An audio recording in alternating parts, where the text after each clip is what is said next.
Salmo de número 139.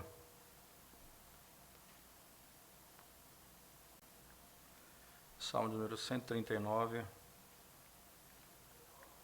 Desculpa, 119, verso 139. É o verso, viu? É o verso. Na realidade, até antes mesmo.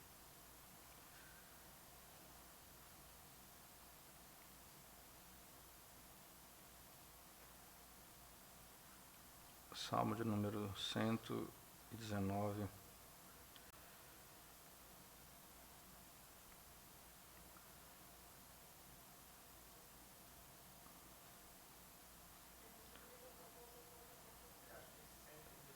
É 137 até o 146. 44. É o que está colocado aí nessa estrutura no seu texto, com negrito, certo? Que vai do 137 até o 144. São 8 versos cada bloco. Essa é a seção que nós vamos ver. Então nós vamos ler todos juntos a partir do verso 137. Diz assim a palavra de Deus: Justo és, Senhor, e retos os teus juízos. Os teus testemunhos tu os impuseste com retidão e com suma fidelidade. O meu zelo me consome, porque os meus adversários se esquecem da tua palavra. Puríssima é a tua palavra, por isso o teu servo a estima. Pequeno sou e desprezado, contudo não me esqueço dos teus preceitos. A tua justiça é justiça eterna, e a tua lei é a própria verdade. Sobre mim vieram tribulação e angústia, todavia os teus mandamentos são o meu prazer. Eterna é a justiça dos teus testemunhos. Dá-me a inteligência deles e viverei. Amém. Dá-me a inteligência deles e viverei.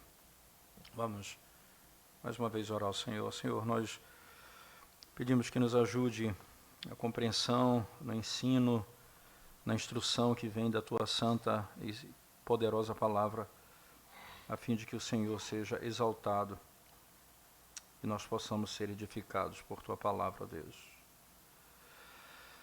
Em nome de Jesus nós oramos. Amém.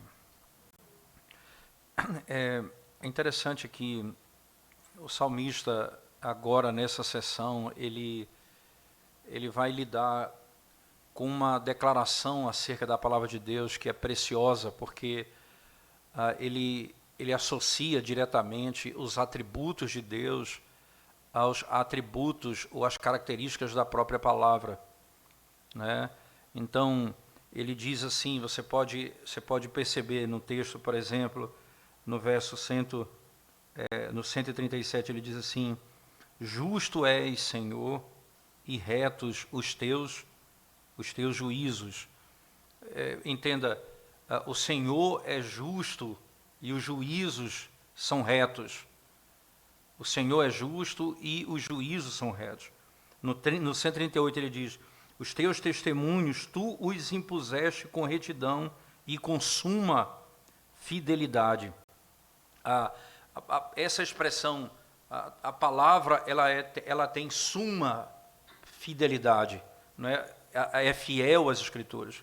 Ele continua no verso 140, Puríssima é a tua palavra, por isso o teu servo a estima. Entenda aqui a santidade de Deus. Ele diz, a tua palavra é santa, ela é puríssima. Então, por exemplo, você tem lá no Evangelho, na primeira carta de João, no capítulo 3, João diz assim: todo aquele que tem essa esperança purifica-se a si mesmo, assim como ele é puro. Ele usa exatamente essa expressão. Todo aquele que tem esperança. Que esperança? De ver ao Senhor face a face. Porque ele tem essa esperança, né? Ele tem essa esperança de ser como o Senhor é, puro. Essa linguagem que o texto utiliza. Ainda na sequência, né, ele diz assim no 142, a tua justiça é justiça eterna. e a tua lei é a própria verdade. Você entende aqui que são asseverações, que são declarações acerca do próprio Deus, o que Ele é e o que a sua palavra é. A verdade, puro, justo, reto, a palavra de Deus é exatamente isso. Exatamente isso. Ainda na sequência, no verso 144, ele diz: eterna é a justiça dos teus testemunhos. Olha que coisa interessante. Eterna é a justiça dos teus testemunhos. Dá-me a inteligência deles e viverei. A eternidade, não é, dos testemunhos estão associados diretamente àquilo que Deus é. Ora, isso não são meras declarações do salmista, é assim como ele vê a palavra, como ele se afeiçoa por ela. E esse conhecimento, entenda, ele não é um conhecimento simplesmente retórico ou ele está dando informações aqui. Pelo contrário, ele tem afeição por isso. Ele tem afeição por isso. Volte na leitura comigo, por favor. Ele diz assim, no verso 138 em diante, ele fala: ora, os teus testemunhos tu os impuseste com retidão e com suma fidelidade. O meu zelo me consome, porque os meus adversários se esquecem da tua palavra. Puríssima é a tua palavra, por isso o teu servo a estima. Essa maneira de ele olhar, veja, ele não estima a qualquer coisa, entende? Ele diz o que a palavra é, e é por isso que ele a estima, por aquilo que ela é, por aquilo que a palavra é. Não haverá possibilidade de você ter uma visão da vida, uma visão de Deus, uma visão de você mesmo, se você não entender o que é a palavra de Deus. E isso que é importante. Eu não posso saber o que é justiça, irmão, se eu não for pela revelação da palavra. Eu não tenho como saber o que é o conceito de amor se eu não souber pela revelação da palavra. Não é uma informação que é dada a mim particularmente. Ela é revelada nas Escrituras, dada a mim particularmente pelo Espírito. Por isso, esse conhecimento que ele quer de Deus, ele demonstra num texto. Ele diz tudo isso da palavra. Mas o que ele diz de si mesmo? Veja o que ele diz de si mesmo no texto. Ele fala assim, no verso, vamos lá, no verso 141. Pequeno sou e desprezado. Aqui é o que ele é. Agora, contudo, não me esqueço dos teus preceitos. Eu não tenho como estimar a palavra, os preceitos, a justiça, a verdade, se eu não conhecer, se eu não tiver entendimento dessas coisas. E somente com essas verdades eu posso saber quem eu sou e ter esperança. Veja, eu sou desprezado, contudo, não me esqueço dos teus preceitos. Eles são estimados para mim. Eu sou desprezado, mas eu não desprezo os teus preceitos. Eu sou rejeitado, mas não rejeito os teus preceitos. São coisas que ele consegue compreender muito bem. Sabendo quem ele é, sabendo o que ele faz, ele conhece exatamente... Só me dá o computador, pai, por favor. Ele sabe exatamente o que ele faz. Aí na sequência, por favor, ele diz assim, verso 143, sobre mim vieram tribulação e angústia, todavia os teus mandamentos são o meu prazer. Sobre mim vieram tribulações ou tribulação e angústia, todavia os teus mandamentos são o meu prazer. Primeira coisa é interessante notar como o salmista trabalha o texto, ele tem a consciência clara daquilo que a palavra de Deus é, isto é, porque tudo que Deus é o que a palavra é, e ele só pode conhecer por meio da revelação. Uma vez que ele conhece a palavra e a tem em autoestima, né, e ele reconhece a palavra como sendo verdade eterna, infinita, ele diz que é nela que ele encontra socorro na angústia, é nela que ele encontra prazer no desprazer, é nela que ele encontra aconchego, ou ser recebido, ou ser acolhido quando ele é rejeitado. É nessa palavra, é nessas verdades que ele encontra o socorro que a alma dele tanto anseia. Ele não há em hipótese alguma na palavra do salmista uma esperança que ele coloque em si mesmo, porque ele diz: eu sei quem eu sou, e eu sei o que a palavra de Deus é. Então essa é a estrutura dessa sessão, não é? E nós vamos rapidamente apenas passar por esses versos, tendo essa visão diante dos nossos olhos.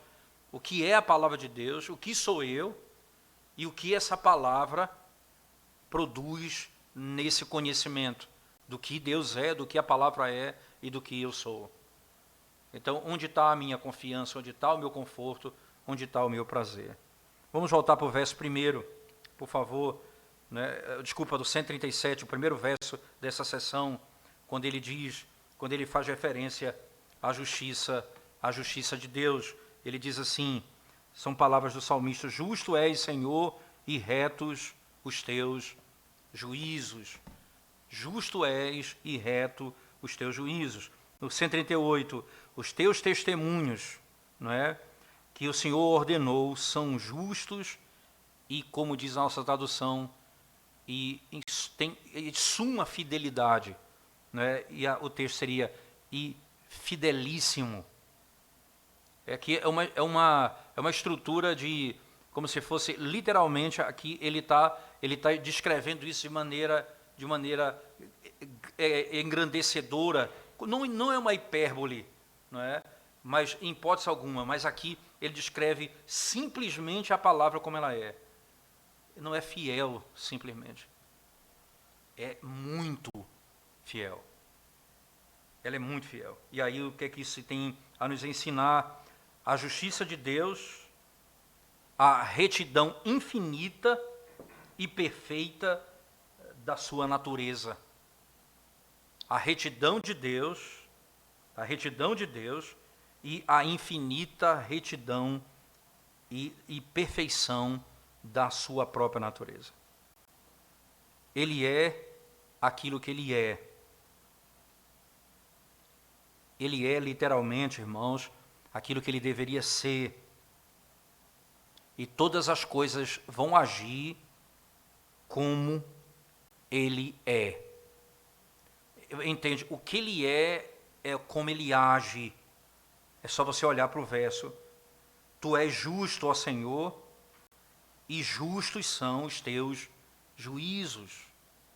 Você entende? Aquilo que ele é o modo como ele age. A natureza dele não contradiz, não vai haver contradição em hipótese alguma pelos seus atos. Nunca Deus, em hipótese alguma, poderá ser chamado de injusto da maneira como ele lida com as suas criaturas. E o salmista, que é desprezado, que é rejeitado no Salmo, vai declarar isso. Ele não está dizendo, o Senhor é injusto comigo. Esse é o primeiro grande reconhecimento. Tu és justo, Senhor, tu és justo. E os teus juízos são retos. Consequentemente são retos. Exatamente o que o texto diz. Outra coisa interessante que nós temos de notar, não há nada que falte, ausente ou falho no ser de Deus. Nada. Ele é o governador e o rei eterno. Ele age com equidade. Ele é justo e ele faz tudo de acordo com aquilo que ele é. Você vai lembrar ainda na primeira carta de João, não é? É importante trazer isso à nossa memória. Na primeira carta de João, ele diz que os que praticam a justiça, né? João vai dizer, nós devemos praticar a justiça assim como ele é justo. 1 João 3, verso 7. Nós devemos praticar a justiça assim como ele é justo. Ele governa o mundo por sua providência, diz Matthew Henry. Ele governa o mundo por sua providência, de acordo com os princípios de justiça, e nunca fez, nem nunca fará, nada injusto para qualquer um das suas criaturas. Esse é o princípio. O governo dele é justo. Tu és justo e tu ages com justiça. Não há falta nisso aqui. Os teus julgamentos são retos. As promessas dele, as ameaças, a execução daquilo que ele diz, revela o que ele é. Cada palavra que sai da boca de Deus é pura. E ela é verdadeira. E ele conhece perfeitamente os méritos de cada causa e ele julgará de acordo com elas. Ninguém é capaz, é por isso que a Bíblia diz, só há um juiz. É por isso que nós somos chamados a não julgar, porque o julgamento, entenda, que ele se refere, é o julgamento que não é feito segundo os padrões da sua lei, a verdade. Não julgue se você criar leis para isso. Julgue segundo as leis que ele estabeleceu. Porque se você julgar segundo as tuas próprias leis, o que você é vai transparecer nas suas leis e nos teus atos. Você é injusto. E vai transparecer isso nos seus próprios atos. A justiça dos mandamentos de Deus são claros. Ele deu os seus mandamentos para que elas fossem a regra da nossa obediência. Teus testemunhos, né, que tu mandaste. É interessante olhar no verso 138. Ele diz assim, os teus mandamentos, os teus testemunhos que tu ordenastes são o quê? São retos. E o que mais? E muito fiéis. São retos e muito fiéis. O que é que está por detrás, irmãos, daquilo que é do mandamento de Deus? A soberana autoridade e aquilo que Deus é.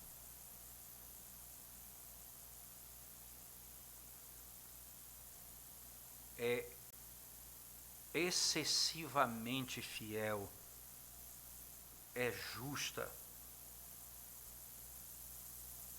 Ele age como ele é. Ele conhece e ele age como ele sabe. Nós agimos como nós conhecemos. Deus age como ele sabe.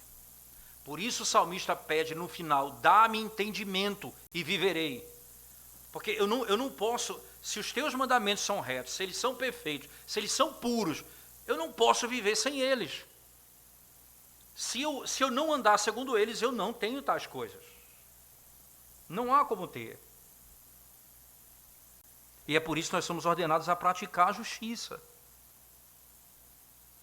Nós somos chamados a crer fielmente.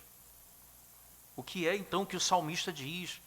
Eu não tenho como agir retamente se eu não crer que a palavra de Deus é reta. Eu não tenho como agir com pureza se eu não acreditar que a palavra de Deus é pura.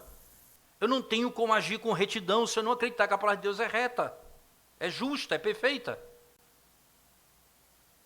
A primeira e fundamental coisa que o salmista está dizendo Ele está descrevendo o que ele crê, o que Deus é, o que Deus faz, e isso é o que moverá a sua vida. Não tem como você ter esperança se você não tiver certeza de que o que Deus fala é a verdade. Porque se ele fala é a verdade, como ele age também é a verdade. É necessário, irmãos, para a nossa fé e obediência, que nós estejamos convencidos disso que o salmista está convencido. É necessário para a nossa fé e obediência crer nessas coisas. Crer em quê? Crer no que exatamente? Tu és justo. Os teus julgamentos são retos. Os teus testemunhos que tu ordenaste são retos. E são muito, muito, muito fiéis. É assim que ele crê o que a palavra de Deus é.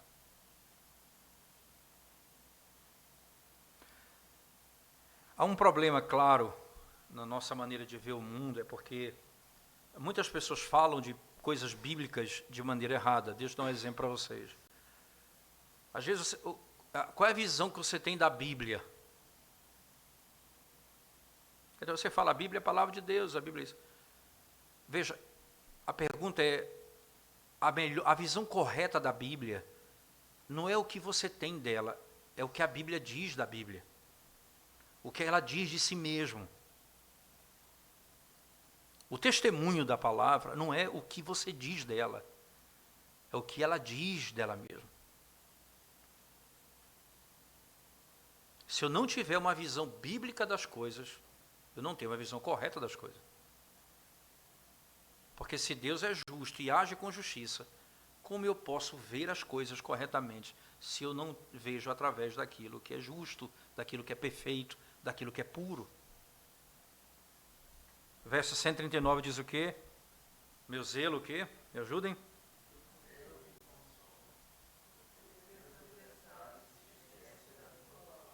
É interessante notar. Lembre-se que ele vai falar depois que ele é desprezado. Aqui, ele diz, o meu zelo me consome, me devora, esse é o termo. Né? É como se ele fosse comido pelo zelo dele. O meu zelo me consome. Por quê? Porque meus inimigos têm esquecido a tua palavra. Você sabe o que é, irmãos, maior angústia que um ímpio pode ser colocado na religião? É quando ele é descrito como aquele que se esquece da palavra. Veja, entenda que nós somos chamados no Salmo 119 a meditar. Eu guardo a tua palavra no meu coração para não pecar contra ti. Eu guardo. Aqui o ímpio é aquele que ouve, sabe, mas esquece. E às vezes nós agimos assim, nós ouvimos e logo nos esquecemos. O salmista descreve, os meus inimigos têm esquecido as tuas palavras. Eles escutam a palavra, mas eles têm tão pouco interesse por ela. É por isso que no verso seguinte, no 140, veja lá o que o salmista diz, por favor. No 140.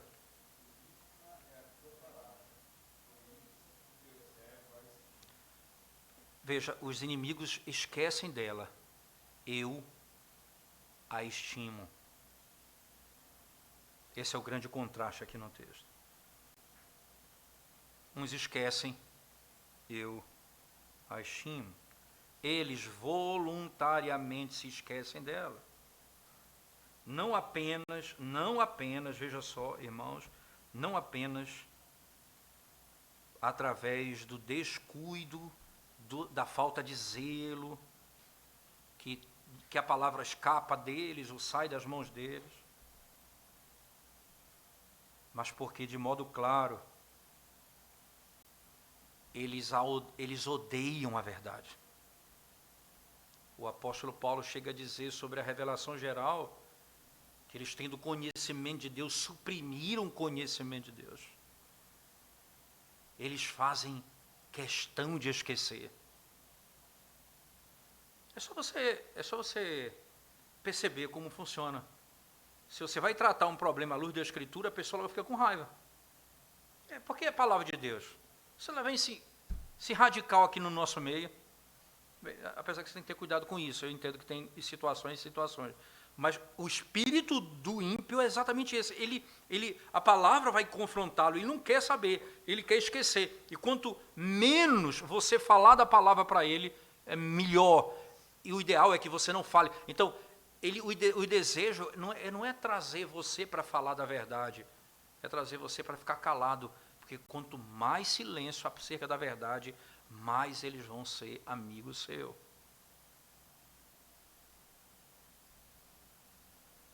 Eles se esquecem. Eles não têm prazer nela, eles não têm alegria na verdade, eles não têm amor por ela. E aqui, irmãos, é o fundamento, é o fundo, melhor dizendo, o fundo do poço do ímpio. E mais do que isso, da malignidade e da inimizade dele para com o povo de Deus. Eles se esquecem da palavra de Deus.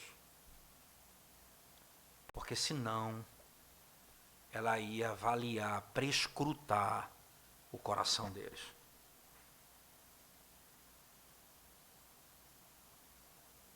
Ela ia penetrar no coração deles. João disse no Evangelho, eles amam as trevas, odeiam a luz. Eles fazem as coisas longe da luz, porque quanto mais próximos da luz, mais o pecado deles é exposto. Então eles amam o escuro, as trevas, a distância da verdade.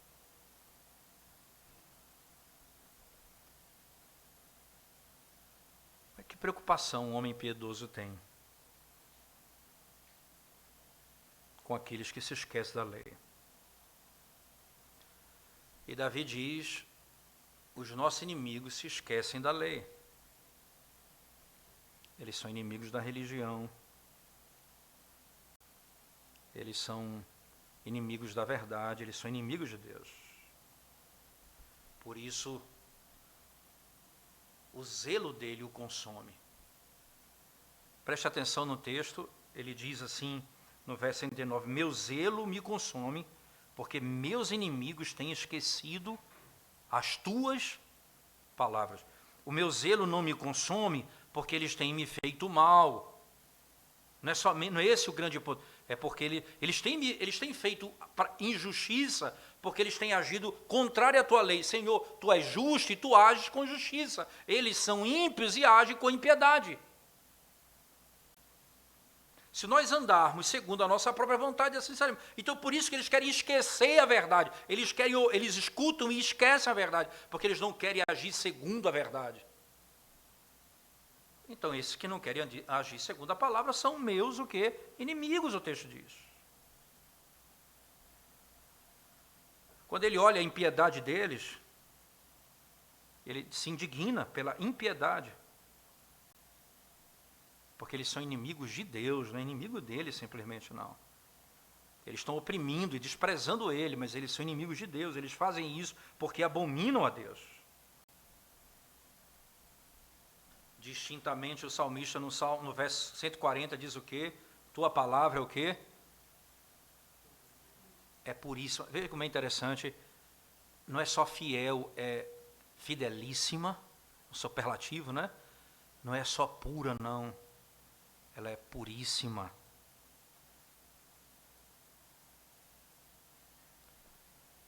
Ele exalta a palavra, né? Ele mostra a beleza da palavra. E os que esquecem do que é justo, do que é reto, do que é eterno, do que é puro. Eles vão agir exatamente o oposto daquilo que a palavra de Deus é. que ele diz então? Tua palavra é puríssima, por isso o teu servo que a estima, a ama. Que afeição nós temos pela palavra de Deus, irmãos? Teu servo a ama. Por que nós devemos amar a palavra? Porque eu tenho que me deleitar na palavra. Sabe por quê, irmãos? O comentarista diz assim: porque a palavra vai fazê-lo conhecer a vontade do seu mestre e vai dirigi-lo na obra do mestre.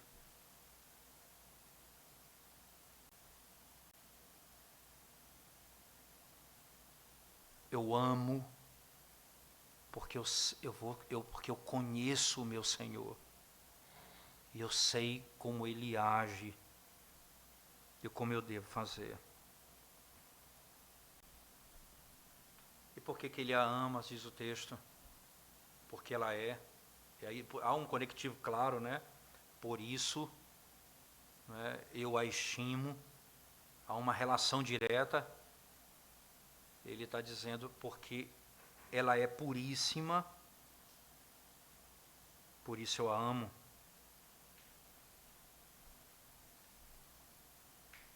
O amor à palavra de Deus,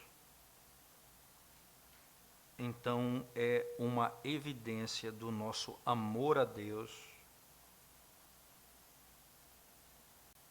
Quando nós amamos a palavra de Deus, é porque nós temos amor a Deus. E mais ainda, irmãos, não mais do que isso, mas acrescentando esse conceito,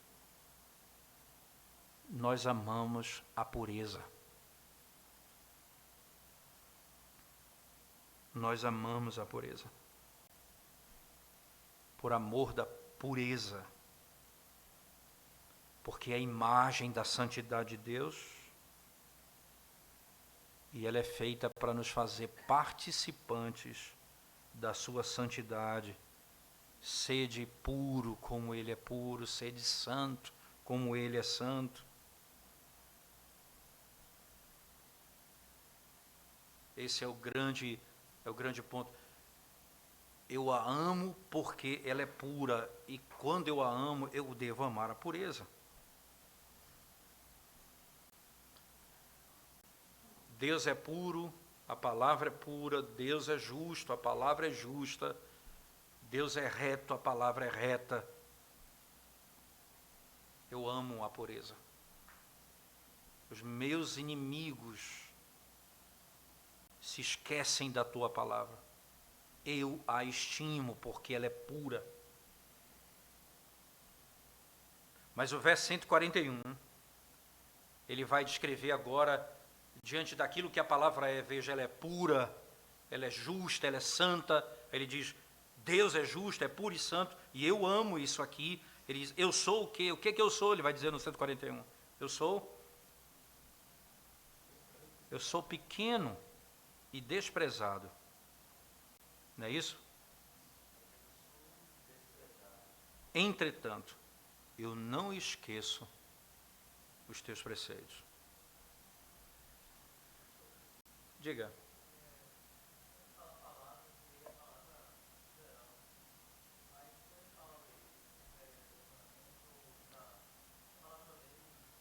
Ela tem certamente a amplitude junto do conceito.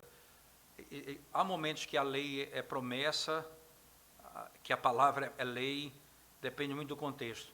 Mas há momentos que a lei aqui se refere ao decálogo, ou mesmo ao Pentateuco, e há momentos em que a lei significa a própria vontade de Deus, que é revelada, no sentido mais amplo. Como Paulo utiliza no Novo Testamento também, com essa mesma abrangência.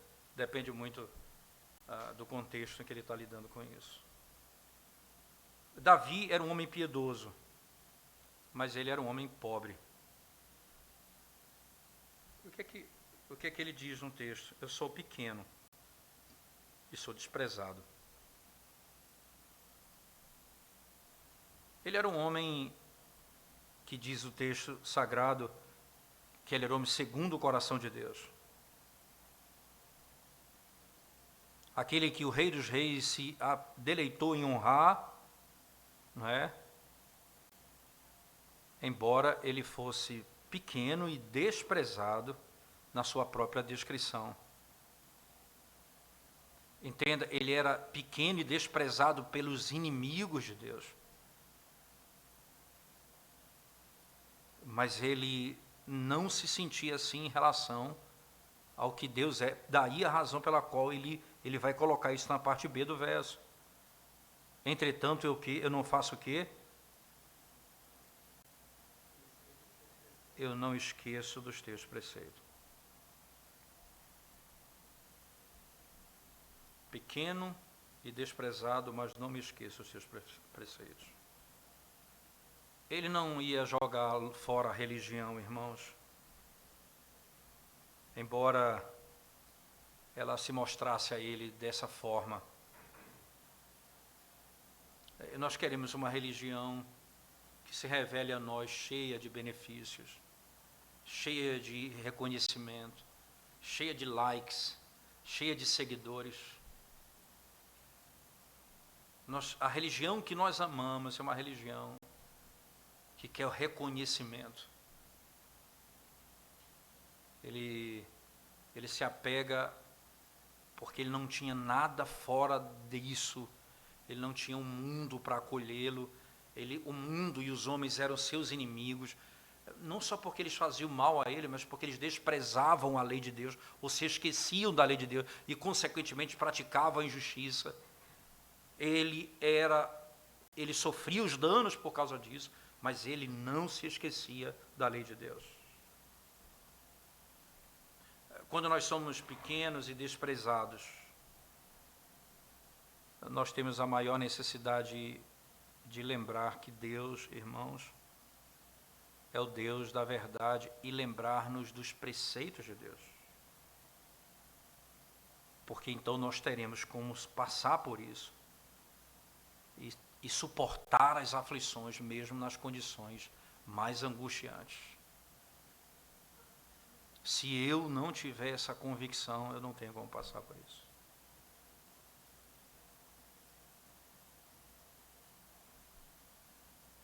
Os preceitos de Deus devem ser lembrados, tendo-os, guardando-os no coração, nós teremos esperança. Lembre-se, a lei, no sentido do Pentateuco, ela também envolve promessas. E nós temos promessas que nos causam expectativas reais do futuro, mesmo quando o presente é sombrio. Mesmo quando o presente é sombrio.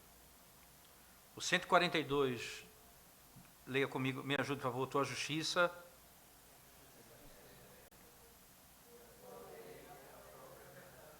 Veja só, tua justiça é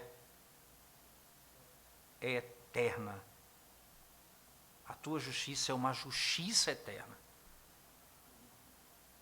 A tua justiça é uma justiça eterna. Ele não é uma justiça temporal. Ela é atemporal. Ela não está associada apenas ao período da monarquia, de Davi, não apenas ao período de Moisés. Ela é atemporal. A justiça de Deus é eterna, como Deus é eterno. E a tua lei é a verdade. A palavra de Deus é a justiça, nós já sabemos, não é? Mas ele diz agora algo novo. Ele diz, é justiça eterna. Essa justiça vai ser a regra que Deus vai usar para julgar o mundo no final. Vai ser de acordo com os conselhos da sua vontade, da sua palavra, que ele vai julgar os homens eternamente. E eles vão ser lançados eternamente em lugares distintos, segundo a sua justiça, que é eterna. A palavra de Deus julgará os homens. E ele julgará os homens como? Com justiça. O nosso estado eterno, então, será determinado, não é, literalmente, pela justiça eterna. O nosso estado eterno será determinado pela justiça eterna. A palavra de Deus é uma lei, e nós sabemos disso, e que a lei é a verdade. A palavra de Deus é uma lei, e a lei é verdade, é verdadeira, é justa. Nós temos obrigações claras sobre esse princípio, né? Nós somos governados pela palavra, e nós somos criaturas racionais, né? E interessante isso porque se nós somos criaturas racionais, nós somos governados pela verdade. Então nós temos que reconhecer, nós temos que compreender, nós temos que entender,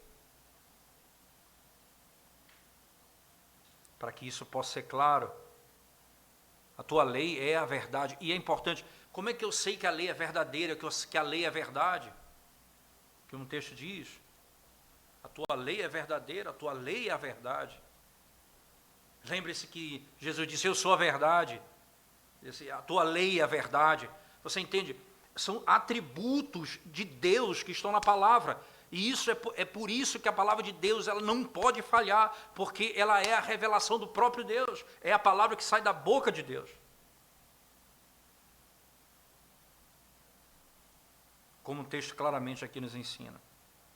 Nós somos, então, criaturas, irmãos, e por isso nós estamos sujeitos como criaturas, e nós devemos ser governados pelo nosso Criador.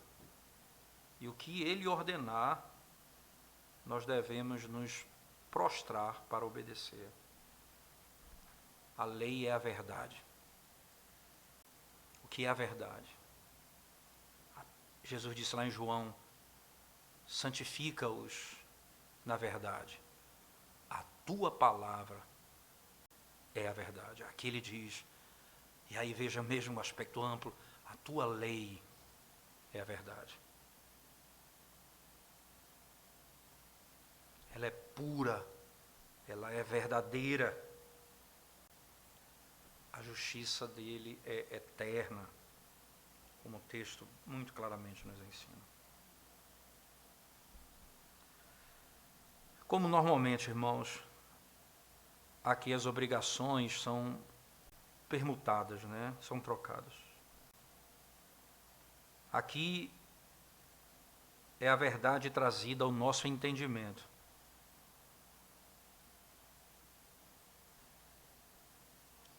E lá, ele vai dirigir as nossas ações, não é? Segundo a verdade. Isso que nós temos aprendido. Ela é a verdade. E Deus vai dirigir as nossas ações, e nós devemos dirigir as nossas ações segundo a verdade. Nós não podemos andar na verdade se não andamos segundo aquilo que é a verdade. A sua própria palavra. A sua própria palavra. No verso 143, não é? Ele diz assim, me ajudem na leitura do verso 143, mais uma vez.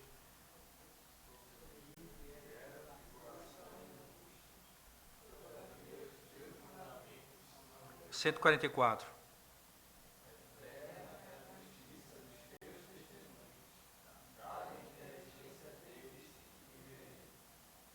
Interessante, esses dois últimos versos do Salmo, dessa sessão, né, eles são bem intrigantes porque Davi professa aqui a sua constante associação a Deus e àquilo que Ele ordena, não é certo?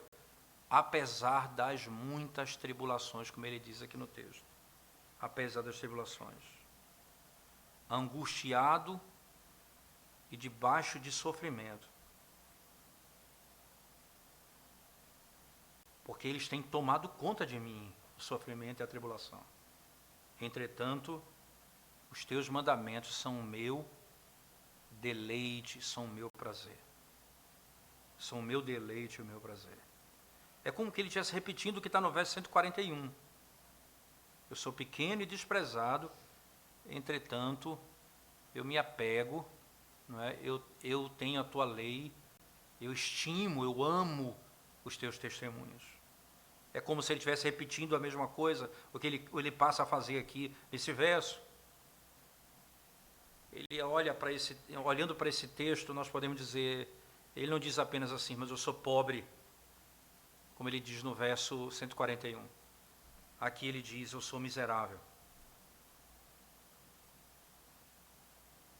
Ele não diz apenas, eu sou pequeno, como ele diz lá. Eu estou em angústia. Eu estou passando por sofrimento. Angústia é o que está descrito no coração dele. Mas ele surpreendentemente nos diz isso, irmãos. Entretanto, e é interessante isso, por que essa adversativa no texto, né? Porém, né? Por que essa ação oposta aqui? Porque não é o natural. O sofrimento tende a levar o homem a se esquecer da palavra de Deus. Lembre-se que essa é uma das características dos que vão apostatar, segundo a parábola do semeador.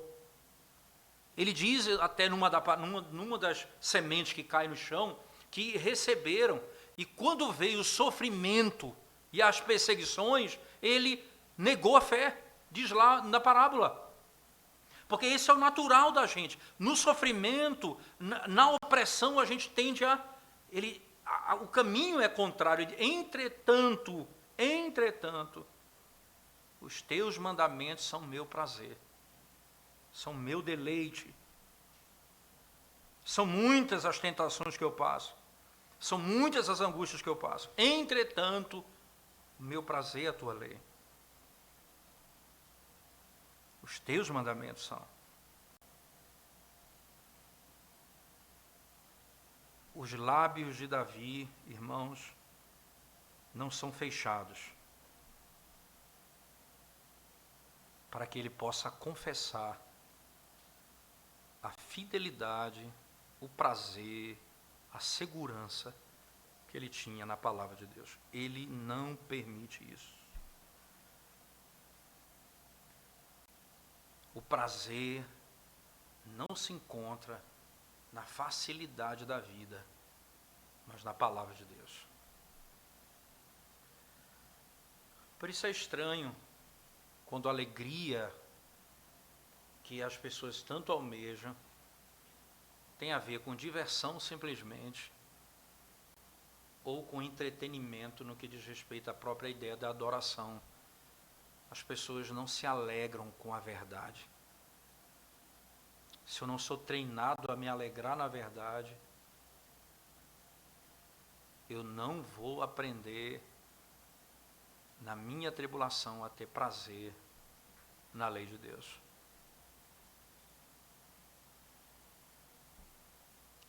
Ela passa a ser o alimento da gente, dia e noite. E lá você encontra prazer, você encontra paz. E nada poderia tirar o prazer dele, nem nada nessa vida. Lá na palavra há uma variedade de deleites, irmãos. Onde a nossa dor é aliviada, a nossa amargura é adoçada, o nosso desprazer se torna um prazer. E mais uma vez ele diz isso no verso. Ele diz assim, não é, a justiça, não é o que diz no 144, a justiça dos teus testemunhos, a justiça ela é eterna. Ela é eterna.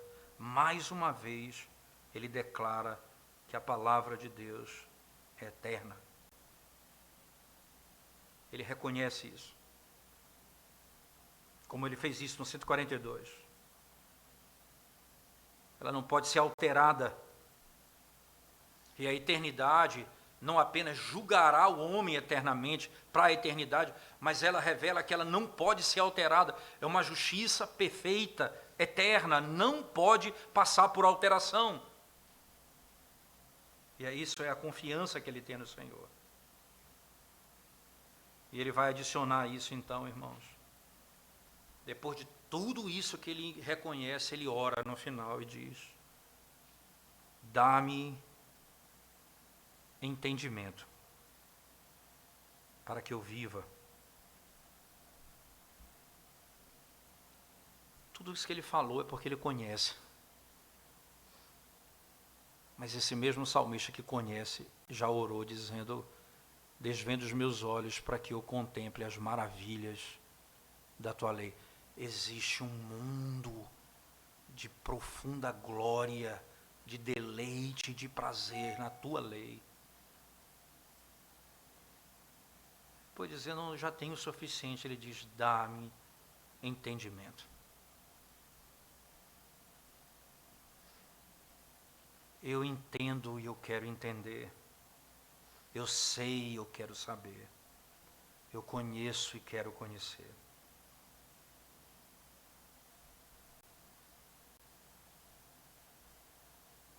Se eu quero conhecer, isso não é natural, é por isso que eu peço a Deus: dá-me entendimento.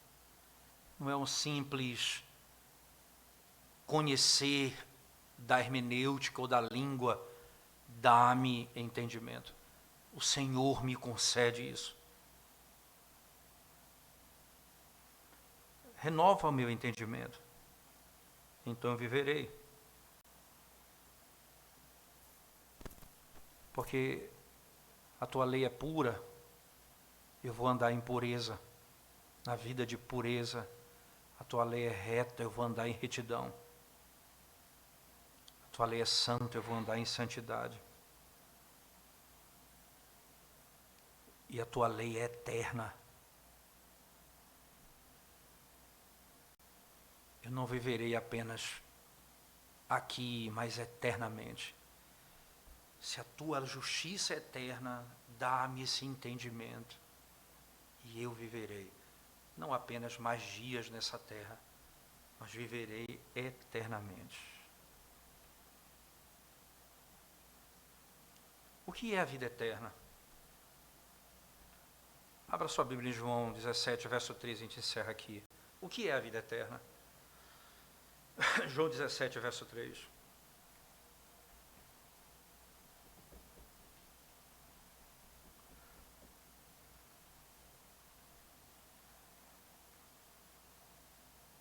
Alguém pode ler, por favor?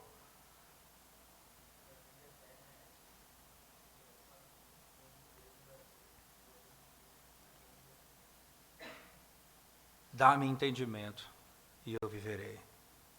A vida eterna é esta: que te conheçam a ti e o que mais? O Deus verdadeiro e a quem enviaste. Mas veja o verbo: a vida eterna é essa, que te conheçam. Dá-me entendimento e eu terei a vida eterna. A vida que vai ultrapassar a realidade dessa vida e que vai me fazer ter esperança além dessa vida e vai me dar conforto mesmo nos dias quando eu não tenho nesse mundo conforto. Esse é um salmo, esse é um trecho do Salmo 119 que caberia uma tese só para se falar sobre a Bíblia, a natureza da Bíblia, não é? Mas como a palavra de Deus ela tem teologia e prática, esse conhecimento de Deus, o conhecimento da palavra, ele dá conforto ao crente, esperança ao crente e desejo de conhecer mais ao Senhor. e desejo de conhecer mais o Senhor, para que possa viver. Alguma pergunta, alguma dúvida sobre essa perícope, irmãos? Senão nós vamos orar. Vamos curvar nossa cabeça, vamos orar ao Senhor então. Nós te damos graças, Senhor, porque temos o privilégio de podermos meditar na Tua Palavra. E mesmo de forma tão rápida, temos um tempo curto, mas esse texto tão glorioso da Tua Palavra, nós temos o privilégio de meditar nele e ainda extrair dele, ó Deus, pela Tua Palavra, o entendimento para a nossa alma. Ajuda-nos e conforta-nos nas nossas fraquezas, Senhor. Dá-nos da Tua graça e socorre-nos porque precisamos de fato de Ti. Somos pecadores e a nossa fé é tão pequena. Ajuda-nos a compreendermos a Tua Palavra para podermos amar a Tua verdade, a Tua lei, e assim conhecermos ao Senhor e vivermos conforme a Tua vontade. Ajuda-nos, ó Deus, dá-nos a graça de conhecermos ao Senhor e continuarmos conhecendo, para podermos viver. Conhecemos a Cristo e temos a vida.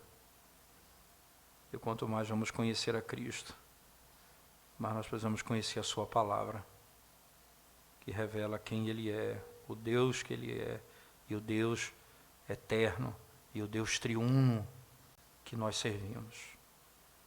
E as Suas obras, perfeitas obras. Pedimos que o Senhor nos ajude. Perdoa os nossos pecados, ó Deus. Em nome de Jesus nós oramos. Amém.